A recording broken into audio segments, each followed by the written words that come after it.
So I spent basically $250,000 yesterday. The only thing you need to build a billion-dollar company is the right 10 people in your leadership.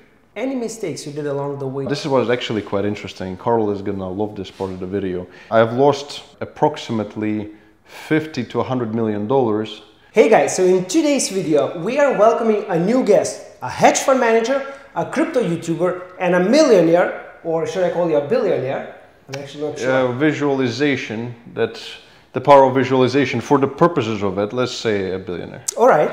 And the film director, Thomas Kralow. Yes. Thank you very much, man. We're very happy to be here. Thank you for having me over. I put your first name and last name on Google, and the very first thing that popped on the top right corner was Thomas Kralow, a film director. So can you say something about that, or it was just a mistake by Google? Not a mistake. I was the first one to create a trading reality show in the Middle East.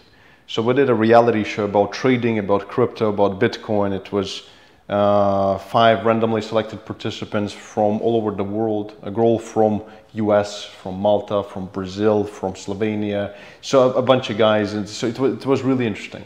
And that's why, you know, we are registered with IDBM, it's like film website, so, and I'm the creative director and the producer, so that's why it actually shows, but we're trying to work on it to change it to more relevant businesses. It was just a one-time thing, but yeah. So where people can find more information, where they can see the videos of the reality show? It's on YouTube, it's under my channel, it's Kralow Trading Show. If you put Kralow Trading Show in YouTube, you will find it for sure.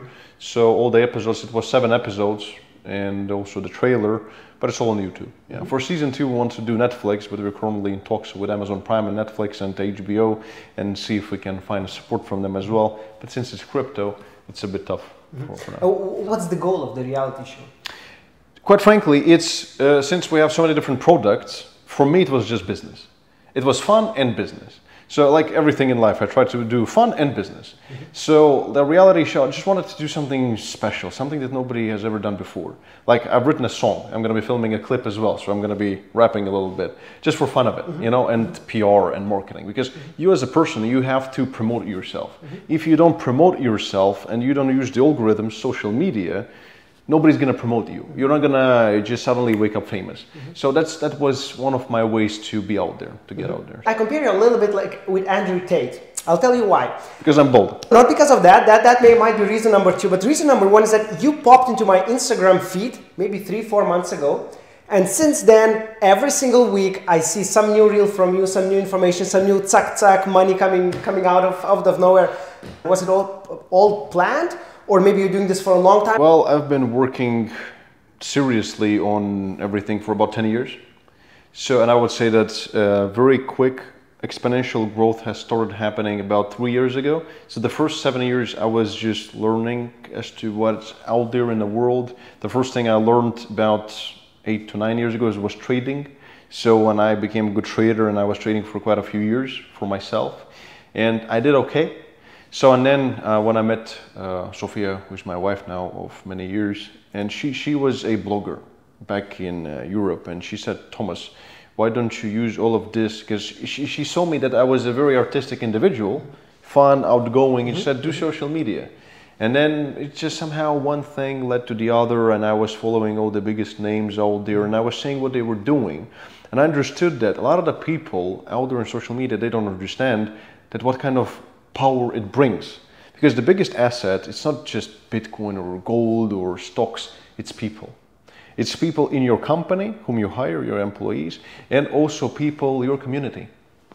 And the only way to build this community is to become famous somehow. And since then I was just trying one thing after the next, after the other, and then recently it started all blowing up slowly. So the goal was to be known, to basically build a community around yourself. Yes, because whatever it is that you do, as long as you provide good services, this is just, I mean, it's a great energy exchange.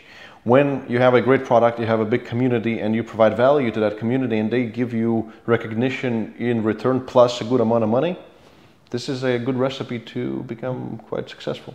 What are your main activities right now? I know that you are a trader, right? Yeah. You also hedge fund manager. Yes. You also invest in small crypto companies. What would be your kind of the main activity? My main activity, I'm trying to build my holding company. So, and under this holding company, there are many things. I have a certain vision as to where I want to be in 5 to 10 years. But right now I'm just laying the foundation, I'm building it and I'm scaling it. So I would say that the main scope would be two main ones. It's social media and both of my funds, my hedge fund and my venture fund. And why there is such a combination? Because I realize, like for example, I also have a university, online university where you can learn everything from affiliate marketing to trading to personal brand creation, and also even there is a course on how to sell a course, which is a great business. So, and for me, it's always been about monetizing the time and the script, because a lot of people are saying, oh, Thomas, you're showing off on Instagram. I'm not showing off, I'm doing business and motivating people and providing value. But for my main part, it's business. But initially it was, course sales and, affiliate marketing and partnerships with other businesses.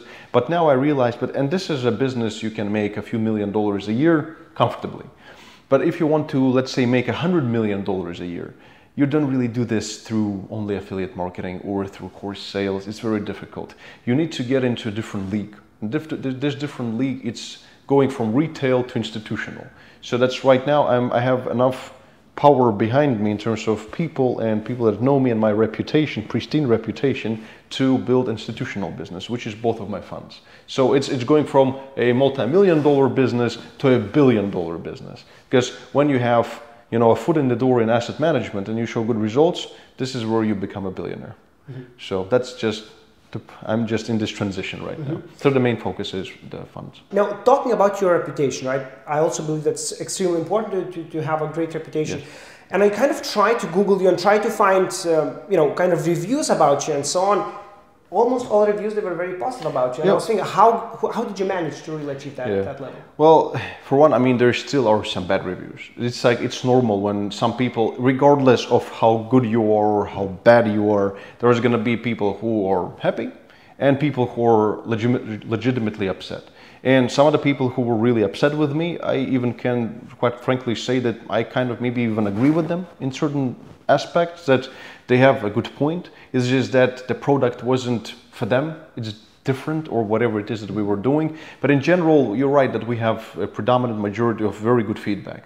And that is because when we do something, we provide value. So my team, we have this goal to, if we monetize our audience, if we give them a product, we do our best to actually make it money's worth. So people, when they pay us for something, they actually get a product. Not everybody's going to be happy, but it's really, we do our best. So this means that, for example, just to give you a brief example, there are probably hundreds of projects, crypto projects, scam projects that come to me and say, Thomas, we'll pay you $100,000, $200,000, $300,000 in cash just to make a few videos about us, pump us. And so and I could probably in the next 2 weeks make a few million by onboarding those projects. And for most people, this is a crazy amount of money. But we don't do this kind of stuff. We say no to all of it, literally. And we provide, that's why I wasn't caught red-handed scamming people. And because I want to build a legacy. Kralow name somewhere on the building in the center of Dubai, New York, whatever. And it's going to be associated with quality financial services. Because again, we're not in this business to make a few million. We've already made a few million. It's not about millions. It's about legacy and billions. And this money then later will translate into biotech research and actually prolongation of life, longevity, and stem cells and genetics, because I'm doing a lot of research in this field and I really want to go into this. But for that, I need a lot more money. So I want to be associated with good for people, not just rug pulling them on some garbage. So, A few times now you mentioned we. So what's the team behind you? Yes, I currently employ 48 people. So we have, among all the companies that I own, I also have co-founded a real estate company in Dubai. Because one of the things that I also do, I'm a businessman. So if I see an opportunity, something that I understand how it works, I cannot pass up on it. So this, like in Dubai, the world of real estate is mega hot. Selling, some of the apartment buildings that are like 50 stories high sell in 3 days. So it's like that hot. So I found a real estate agent who is very good. And I understand marketing. I understand business formations and hiring procedures. So we teamed up to open a real estate company. This is just on the topic of seeing opportunities and taking them. So, and we employ about 15 people in the real estate company. Then I have about 15 employees in my university.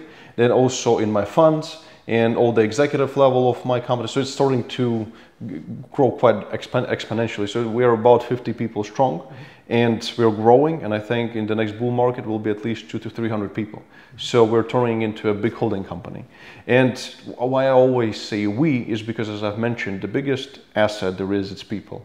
So, and I attribute a lot of my success to people around me, because you cannot know everything. You cannot do everything. It's all about the people that surround you. It's in your family or in your company. That's why I always say we, because it's not me, it's we.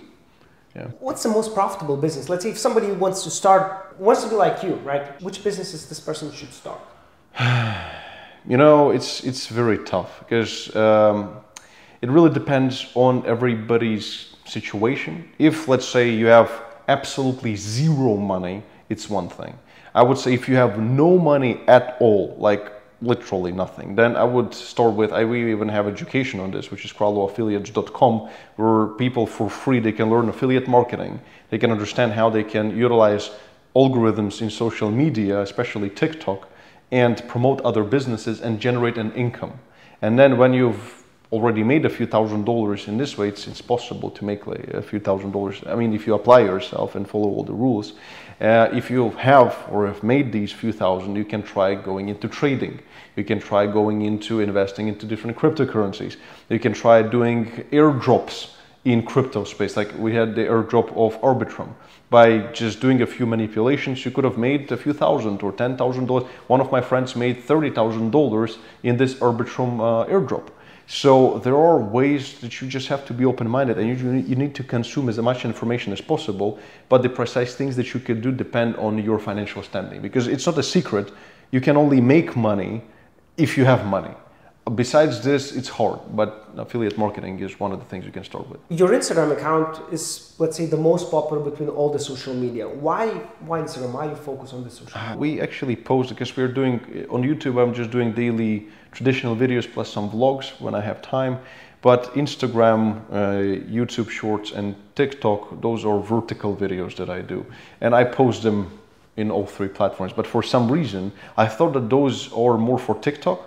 But for some reason, Instagram is blowing up more, which is good, because Instagram audience is much better than TikTok. TikTok is just predominantly worse type of audience in terms of the quality of the audience. And yeah, you know, if you have 1 million followers on TikTok, it's really not that much. You cannot really monetize it in any way. But on Instagram, you can make a lot of money with 1 million followers. Mm-hmm. And how then basically redirecting those followers into one of the businesses? When I launched a fund, I did a quick advertisement that we are onboarding investors, and there you go. We actually got a few $1 million in investments from just a few stories. Because on Instagram, of course, if I have 700,000 followers roughly, so 99% of those people are just people. So they don't have $1 million to invest. But there are still quite rich people who follow me as well. Mm-hmm. So for those people, we have funds, venture capital as well as the hedge fund. Then maybe somebody's coming to Dubai and wants an apartment. They're going to get one through me, because they follow me, I have a real estate company, and I make sure that they know that I have a real estate company. Then if they need, for example, education in the world of finance and crypto and trading, they will go to my university. So I promote all my products on my social media, and I scale those products, because really the hardest part is the product in any business and marketing.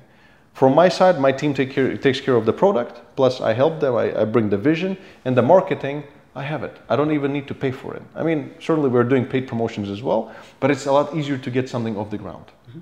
So we're basically going the first full circle here and seeing that having a community is crucial. It helps in the whole business, right? Now, how to build that initial community? What type of videos actually bring most of the users? I would say that right now, in terms of the algorithms, the Facebook Reels are starting to work a bit better, because they're improving the algorithm. But I would say that the easiest really is TikTok. It still is. So if you want to generate a crap ton of people and followers, is viral, fun content on TikTok, and then you need to disperse them. So you need to try to send them to different funnels. Because you cannot, if you're gonna be doing just funny or silly videos, you're gonna be attracting funny, silly people. So it's good for awareness, for people knowing you. But if you later on suddenly want to try them, convert them into your investors in your hedge fund, it's not gonna work. Even if you have 20 million followers, it's gonna be really difficult. So sometimes having just 10,000 followers, but proper followers, is better than having 10 million followers. So that's why I'm saying always go in both directions, fun and hype, and intellectual deep stuff. That's why in my reels, I try to do fun and also some educational stuff. So people get the sense of me, what am I all about, what are my values, what is my knowledge, what is my results. And then also on YouTube, I do like super deep stuff, like actual my live trades, my results, my performance, my market analysis, my actual predictions that we're doing really well this year, etc. So, and then from Instagram, I can send them to YouTube, and those who are interested will go, and this audience will be more, I will concentrate this good audience in one place, which is YouTube. So that's why, you have to play around. At what stage, basically, you realized that you cannot manage all of this alone, that you really need team? It was from the very beginning. I mean, I always knew that you cannot do anything alone. So from the very beginning, I would say that, I mean, when I was trading on my own, so when I was just a retail trader, just doing my own stuff with all I needed is a computer, internet, and my trading deposit. That's all I needed, really. And I wasn't trading crypto, I was mostly trading futures and stocks. So, and back then I didn't need anyone. So, I mean, I even did my taxes myself once a year. I mean, there wasn't really anything hard about it. But once you're going into social media and different projects and entrepreneurship, immediately you need a personal assistant. You need somebody who is creative, somebody content strategy. If you want to sell courses, then you need marketing department. Because I know some guys who are trying to do all of it themselves. I mean, they just are, burnt out in like 2 months and nothing works. Because you cannot be one person, especially young, and know marketing, legal, strategic, financial. I mean, it's impossible. You need to hire these people. But in the beginning, you can start with 1-2 people, You use a lot of cash in your videos. Is it real cash? I can tell you that most of the cash that I'm using, it depends on what cash. Because some of the cash I use is, of course, it's prop money. Because I cannot just go out onto the street with $1 million and throw it around. It's stupid. So, but some of the money is actually real. Because sometimes I do OTC deals. Sometimes I bring actual cash. Because we accept for some of my projects, in some of my projects, we accept crypto payments. So sometimes we actually pay out the funds into fiat.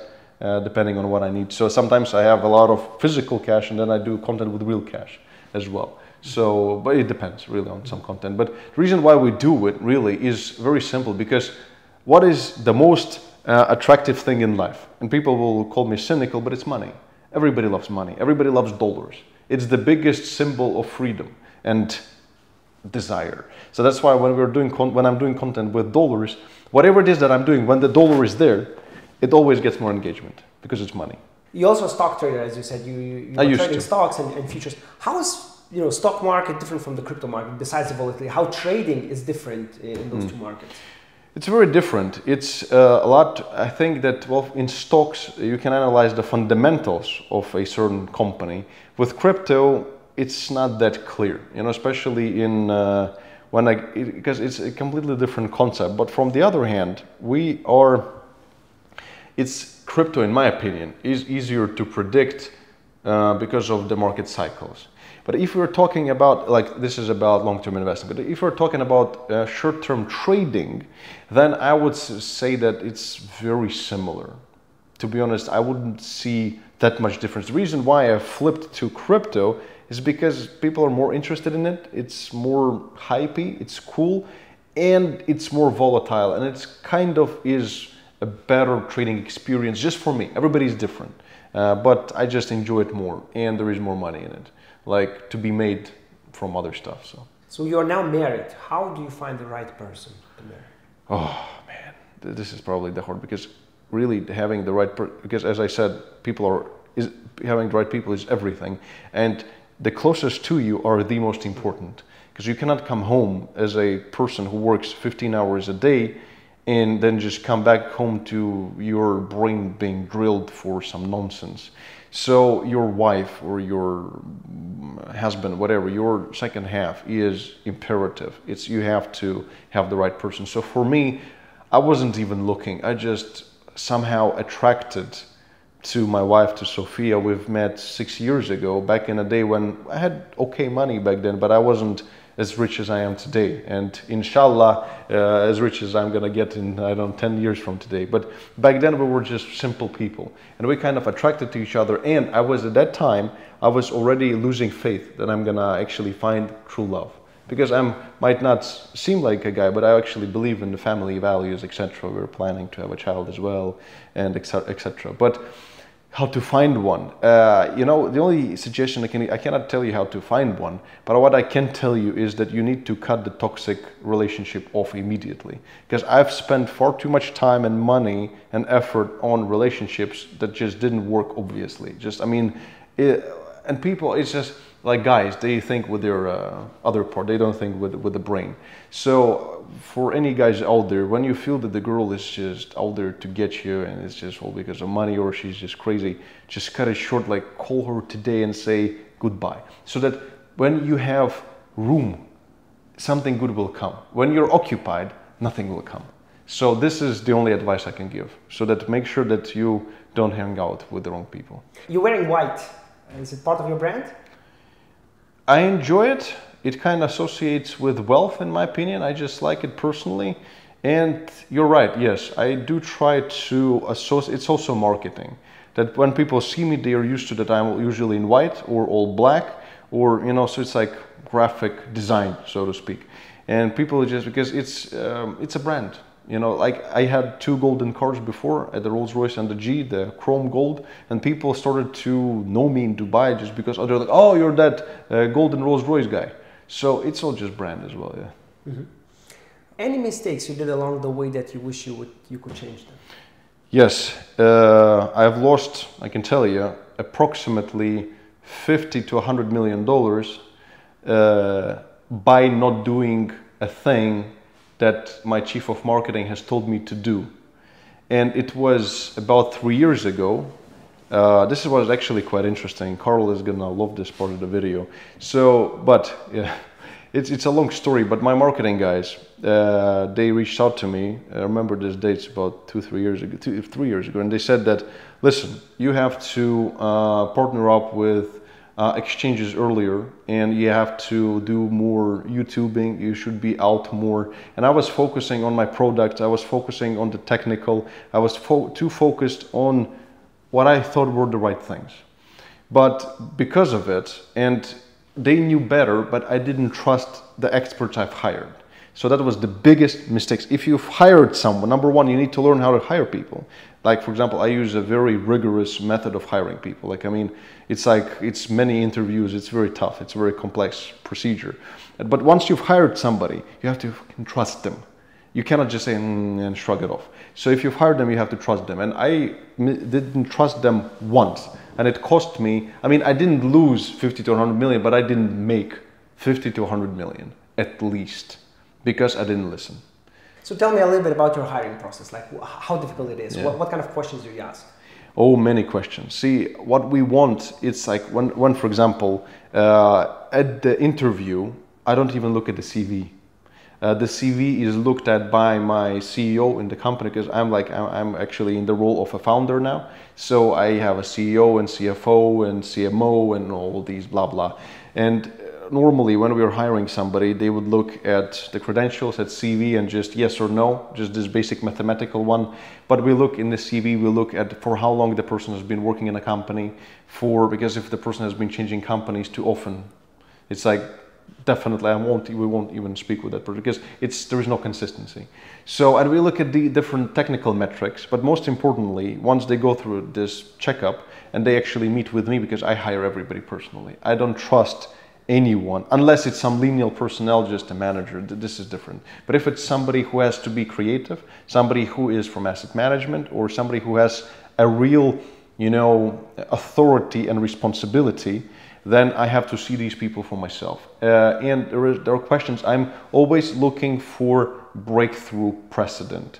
So I want leaders and achievers and sharks. I want people, depending on the role, sometimes I need team players, sometimes I need sole egoistic leaders. And it depends on the position, but there is a crap ton of different questions that I ask about their childhood, about their heroes, and it seems a lot of the questions are quite dumb actually, but they carry, and people are like, why are you even asking me this? But they carry a lot of weight because it lets me paint the picture as to who this person is, where is he going, what is he thinking, and which coefficient is this person. And then at the end, after the interview, I put together the numbers and I get the result. And then I have a threshold of yes and no. Steve Jobs, look at some of his older interviews. He said the only thing you need to build $1 billion company is the right 10 people in your leadership. 10 people. Everybody else, you don't even need to know what's their name.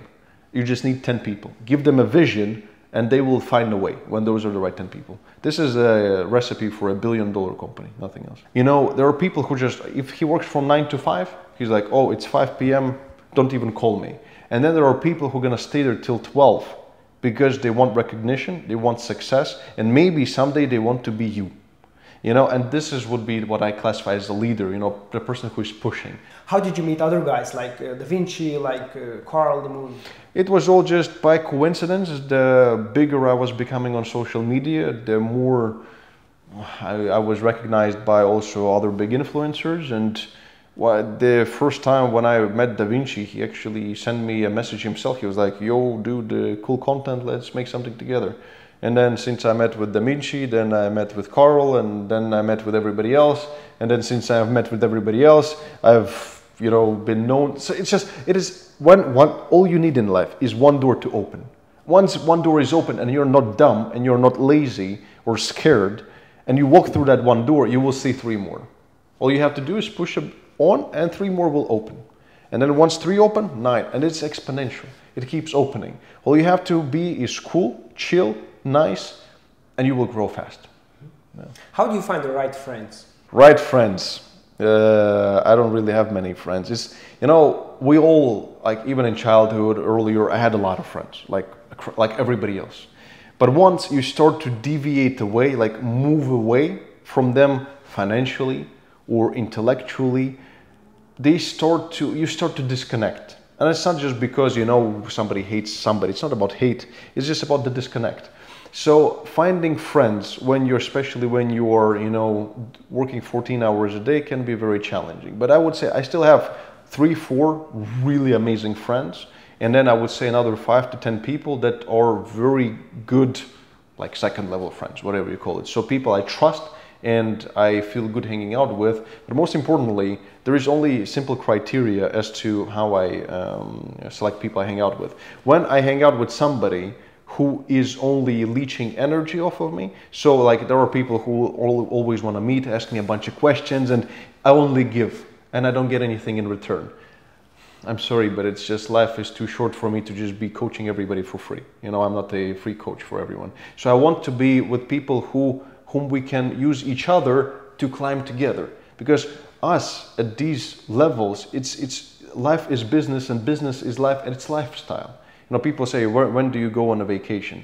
I don't need a vacation, it's a lifestyle. So these kinds of people, they come to your life who are at the same level, a bit higher than you or a bit lower. So you feel good telling them about, oh, yesterday I spent $250,000 for a fact. I bought myself because Carl said, oh, dude, buy yourself GT3 RS, Porsche, let's go to the racetrack. So yesterday I went, bought myself a GT3 RS and I paid for a private jet we're going to be taking to Europe. So I spent basically $250,000 yesterday. So if I meet a guy and I tell him about this and I feel like bad to tell this, that I just literally spent more than most people make in 10 years, and if I feel bad about it, this is not the right person. If I tell Carl that I spent $250, he's like, okay, great. It's like, it doesn't matter. You know, it's just a nice conversation. I'm not going to feel like I'm showing off. You know, so that's also important, that you feel that you're in the right surrounding, you know, with the right people. Awesome. What's your plans for the next years? You mentioned longevity. This is my long-term goal. I really want to finish all the things I'm doing. I have a few plans. I want to launch my own bank, my own exchange, my own payment system, a few things that people can come to Kralow, to me, and they can get all of their financial needs taken care of. Also education for children. when it comes to blockchain finances. So children can, on a subscription basis, from a certain age with VR and maybe with something associated with cartoon characters, actually learn about investing, portfolio management, finance, and something that, to be honest, I would love if I would have learned when I was a kid in a fun way. So people can come to my one website. It's going to be all one website. We're going to put it all together, and people can learn things. People can take care of banking, of investing, so our funds will be more publicly available as well. So it's hopefully gonna, inshallah, become a billion-dollar company one day, and maybe even a multi-billion-dollar company. And then I want to just step back and go into longevity research and just enjoy life. So with everything that you want to do, you will most probably have to hire even more people than you have right now, right? So don't forget to post your ads on cryptojobs.com as well, yes, to find the right people. Yes, I will, for sure, 100%. Awesome. Thank you very much, Thomas, for the interview. It was great speaking to you. Thank you very much. Appreciate it. So guys, thank you very much for watching. Another leader in the blockchain space. I hope you enjoyed, guys. And if you want to see another smart guy coming from blockchain, the crypto space, just comment down below, first name, last name, or simply a social profile, and we're going to invite him or her to the show. Thank you very much, and see you in the next one.